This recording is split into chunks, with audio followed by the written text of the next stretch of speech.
Good morning, children. This is the second video of nationalism in Europe. In this video, we are going to study the age of revolution from 1830 to 1848, part 1.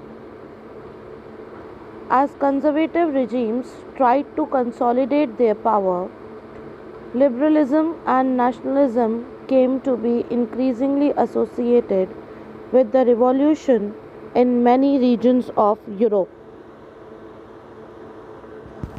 such as Italian and German states, the provision of Ottoman Empire, Ireland and Poland.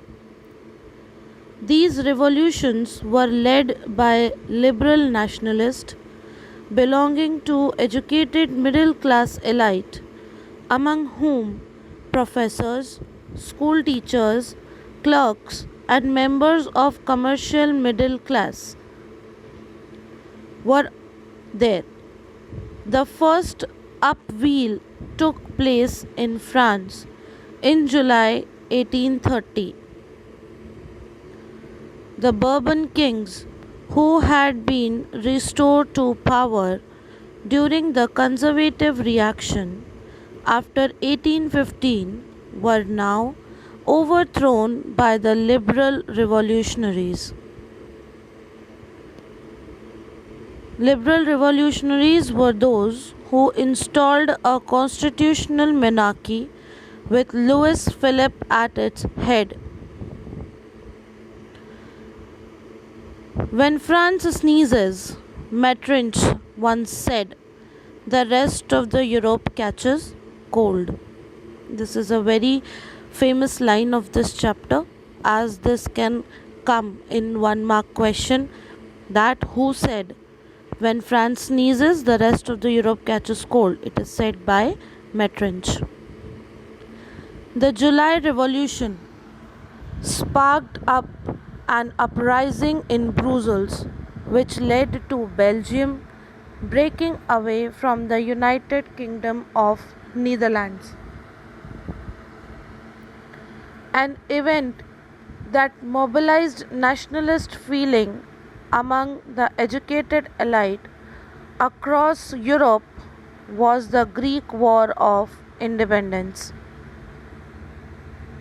Greece has been the part of Ottoman Empire since 15th century. The growth of revolutionary nationalism in Europe sparked off a struggle for independence amongst the Greeks, which began in 1821. Nationalists in Greece got support from other Greeks living in exile and also from many West Europeans who had sympathies for ancient Greek culture. Poets and artists lauded Greece as a cradle of European civilization and mobilized public opinion to support its struggle against a Muslim empire. The English poet Lord Byron organized funds and later went to fight in the war, where he died of fever in 1824. The treaty or the agreement of Constantinople of 1832 recognized Greece as an independent nation. Age of revolutions from 1830 to 1848 in part 2. The romantic imagination and the national feeling. Development of nationalism did not come only through the wars and territorial expansion. Culture also play an important role in creating the idea of nation, art and poetry. Stories and music helped to express and shape the nationalist feeling. Let us look at romanticism. A cultural movement, romanticism की definition है ये, a cultural movement which sought to develop a particular form of nationalist sentiment. Romantic artists and poets generally criticized the glorification of reason and science and focused instead on emotions, intuitions, and mystical feelings. Their effort was to create a sense of shared collective heritage, a common cultural past, and the basis of nation. Other romantics, such as German philosopher John Gottfried Herder from 1744 to 1803, claimed that true German culture was to be discovered among the people, that is, das Volk. It was through folk songs, folk poetry, and folk dances that the true spirit of nation was popularized. So, collecting and recording these forms of folk culture was essential to the project of nation building. The emphasis on vernacular language and the collection of local folklore was not just to recover an ancient national spirit, but it was also to carry the modern nationalist message to the large audience who were mostly illiterate. This was especially so in the case of Poland, which had been partitioned at the end of 18th century by the great powers Russia, Prussia, and Austria. Even though Poland no longer existed as an independent territory, national feelings were kept alive through music and language. Karol Kurpinski, for example, celebrated a national struggle through his operas and music, turning folk dances in like the Polonaise and mazurka into nationalist symbols. Language, too, played an important role in developing the nationalist sentiments. After Russian occupation, the Polish language was forced out of schools and Russian language was imposed everywhere. In 1831, an armed rebellion against Russian rule took place, which was ultimately crushed. Following this, many members of the clergy in Poland began to use language as a weapon of national resistance. Polish was used for church gatherings and all religious instructions. Polish is a type of a language. जैसे India की Indian language है उसी तरीके से हमारे Poland की language Polish होती है. As a result, the large number of priests and bishops were put in jail because they were not ready to use the Polish language for teaching, or sent to Siberia by Russian authorities as punishment for their refusal to preach in Russian. The use of Polish came to be seen as a symbol of struggle against the Russian dominance. Now come to the next topic, that is hunger, hardship, and popular revolt in part 1. 1830 was the year of great economic problem and hardship in Europe. First half 19th century में population बहुत ज़्यादा बढ़ गई थी Europe की. ज़्यादातर countries में jobs के लिए लोग घूम रहे थे. They were searching for the jobs. Population जो रूरल एरियाज़ के थे वो सिटीज़ में चले गए थे ओवर क्राउडेड स्लम एरिया में रहने के लिए. स्मॉल प्रोड्यूसर्स जो थे टाउन्स में उनको बहुत टफ कंपटीशन फेस करना पड़ता था क्योंकि जो इंपोर्ट आ रहा था मशीन गुड्स वो काफ़ी चीप हुआ करता था. इंग्लैंड से सस्ता हुआ करता था. जहाँ industrialisation was more advanced than on continent, जहाँ पे इंग्लैंड एक ऐसी जगह थी जहाँ पे इंडस्ट्रियलाइजेशन काफ़ी ज़्यादा बेटर हुआ करता था टेक्नोलॉजी के अंदर। This was specially in textile production, ये सबसे ज़्यादा टेक्सटाइल प्रोडक्शन में था, जो बेसिकली पीपल होम से और स्मॉल वर्कशॉप से काम कर रहे थे, उनके पास ज़्यादा अच्छी मशीन्स नहीं हुआ करती थी। In those regions of Europe where the aristocracy still enjoyed the power, peasants जहाँ पे एक aristocracy सबसे ज़्यादा या elite सबसे ज़्यादा उनको benefit मिल रहा था, वहाँ पे peasants struggle कर रहे थे अपना कर्जा चुकाने के लिए, taxes पे करने के लिए, और जितने भी राजा वगैरह होते थे उन लोगों को सारे benefits provide करने के लिए। फूड प्राइसेस में बहुत ज़्यादा राइज़ हो गया था और बहुत बैड हार्वेस्ट था उस टाइम पे, उनकी क्रॉप्स वगैरह भी अच्छी नहीं थी, जिसकी वजह से टाउन्स में काफ़ी ज़्यादा people were facing problem in giving the taxes and all.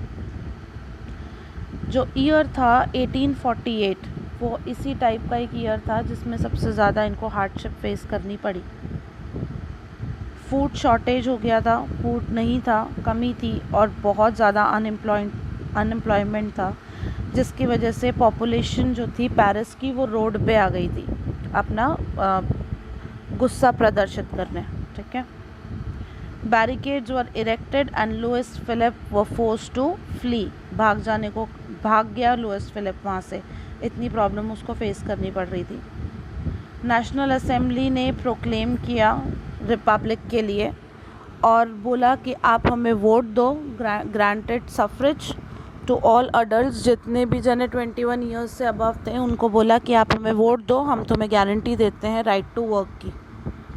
ठीक है, नेशनल वर्कशॉप्स ने ये कहा कि we are going to provide you employment, and employment was set up for them. Earlier 1845 में weavers in Silesia had a revolt against the contractors who supplied them the raw material।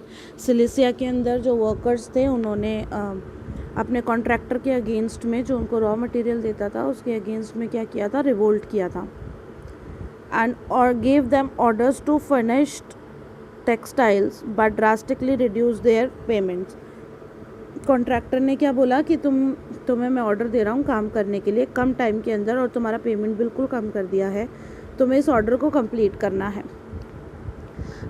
और उनके payments को बिल्कुल क्या कर दिया, reduce कर दिया। ठीक है, hunger, hardship and popular revolt part 2। जो जर्नलिस्ट थे विलियम वोल्फ, उन्होंने डिस्क्राइब किया सिलेसियन विलेज को इस तरीके से। उस विलेज में उस टाइम पे, इन दीज विलेजेस तकरीबन 18,000 इनहैबिटेट्स काम करते थे। कॉटन वीविंग सबसे ज़्यादा ऑक्यूपेशन फॉलो किया जाता था वहाँ पे, और उनकी जो प्रॉब्लम्स थी वो भी बहुत ज़्यादा एक्सट्रीम हुआ करती थी।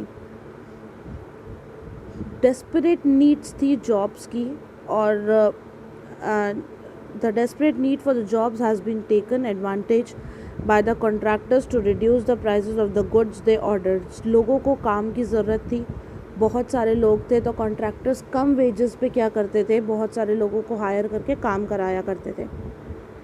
4 जून को 2 बजे एक बहुत बड़ा क्राउड, लार्ज क्राउड वीवर्स का अपने घर से निकल के मार्च करता हुआ मैंशन पहुंचा, जहां पे कॉन्ट्रैक्टर से उन्होंने अपने वेजेस बढ़ाने की डिमांड रखी, बट उनके साथ बहुत बुरा व्यवहार किया गया, मारा गया, पीटा गया। ठीक है, इसकी वजह से उन्होंने a group of them force their way into the house, smash the elegant window panes. क्या किया इन्होंने, कॉन्ट्रैक्टर का घर तोड़ दिया। ठीक है, खिड़कियां तोड़ दी, घर तोड़ दिया, उनकी हालत ख़राब कर दी। फर्नीचर प्रोक्लेन, another group broke into the store house and plundered it of supplies of cloth which they tore to shreds। Contractor को अपनी फैमिली के साथ भागना पड़ा पास वाले विलेज में, which however refused to shelter such person, जहाँ पे उन लोगों को सहारा देने के लिए मना कर दिया गया। वो 24 आवर्स में वापस आया आर्मी के साथ। ठीक है, और इन एक्सचेंज उसके बदले में उन्होंने 11 वीवर्स को गोली मार दी। Now, revolution of rebels in part 1. Parallel to the revolts of the poor, unemployed and starving peasants and workers in many European countries in year 1848, a revolution led by educated middle class under way. Events of February 1848 in France had brought about the abdication of the monarch, and a republic based on universal male suffrage had been proclaimed. In other parts of Europe where independent states did not yet exist, such as Germany, Italy, Poland, and Austro Hungarian Empire, men and women of the liberal middle class combined their demands for constitutionalism with the national unification. They took advantage of growing popular unrest to push their demands for creation of nation state on parliamentary principles, a constitution, freedom of press, and freedom of association. Now come to the next topic, that is revolution of the liberals in part 2. The German regions a large number of political associations whose members were middle class professionals, businessmen, and prosperous artisans came together in the city of Frankfurt and decided to vote for all the German National Assembly. On 18th May 1848, 831 elected representatives marched in a festive procession to take their places in the Frankfurt Parliament, conveyed in the Church of St. Paul. They drafted a constitution for a German nation to be headed by monarchy, subject to parliament. When the deputies offered the crown on these terms to Frederick William IV, King of Prussia, he rejected it and joined other monarchs to oppose the elected assembly. While the opposition of aristocracy and military became stronger, the social basis of parliament eroded. The parliament was dominated by the middle class who resisted the demands of workers and artisans and consequently lost their support. In the end, troops were called in and assembly was forced to disband. The issue of extending political rights to women was controversial, one within the liberal movement, in which large number of women had participated actively over the years. Women had formed their own political association, founded newspapers, and taken part in political meetings and demonstrations. Despite this, they were denied suffrage rights during the election of the assembly. When the Frankfurt Parliament convened in the Church of St. Paul, women were admitted only as observers to stand in the visitors' gallery. Means they were not allowed to vote. Only they can see that what is happening.